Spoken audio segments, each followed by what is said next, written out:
കൊല്ലം ഏരൂർ പഞ്ചായത്തിലെ രണ്ടാമത്തെ പകൽ വീട് വിളക്കുംപാറയിൽ പ്രവർത്തനം ആരംഭിച്ചു. പകൽ വീടിന്റെ ഉദ്ഘാടനം പഞ്ചായത്ത് പ്രസിഡന്റ് ടി അജയൻ നിർവഹിച്ചു. വീടുകളിൽ ഒറ്റപ്പെട്ട് കഴിയുന്ന 60-നു മുകളിൽ പ്രായമുള്ള വയോജനങ്ങളുടെ സംരക്ഷണം ഉറപ്പുവരുത്തുക എന്ന ലക്ഷ്യത്തോടെയാണ് പദ്ധതി നടപ്പാക്കുന്നത്. പകൽ സമയങ്ങളിൽ വിശ്രമിക്കുന്നതിനും പത്രവായനയ്ക്കും ഭക്ഷണത്തിനുമുള്ള സൗകര്യങ്ങൾ ഇവിടെ ഒരുക്കിയിട്ടുണ്ട്. കൂടുതൽ സൗകര്യങ്ങൾ അടുത്ത സാമ്പത്തിക വർഷത്തിലെ പദ്ധതിയിൽ ഉൾപ്പെടുത്തുമെന്ന് പഞ്ചായത്ത് പ്രസിഡന്റ് പറഞ്ഞു. സമാനമായി ആയിരനല്ലൂർ വില്ലേജിൽ ഒരു പകൽ വീട് പ്രവർത്തിക്കാൻ വേണ്ടിയിട്ടുള്ള എല്ലാ മുന്നൊരുക്കങ്ങളും നേരത്തെ തന്നെ ഇവിടെ ഒരുക്കിയിരുന്നു.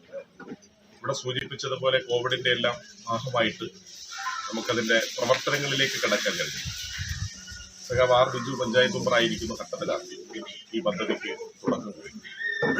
ഇന്നത് യാഥാർത്ഥ്യമാവുകയും നമ്മുടെ വില്ലേജിലെ ഏറ്റവും മുതിർന്നവരായിട്ടുള്ള അച്ഛനമ്മ ഏരൂരിൽ നിലവിൽ ഒരു പകൽ വീട് പ്രവർത്തിക്കുന്നുണ്ട്.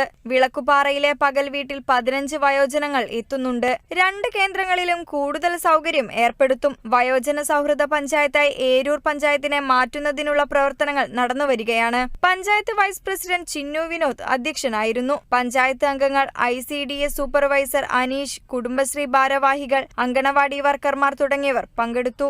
കേരള വിഷൻ ന്യൂസ്, കൊല്ലം.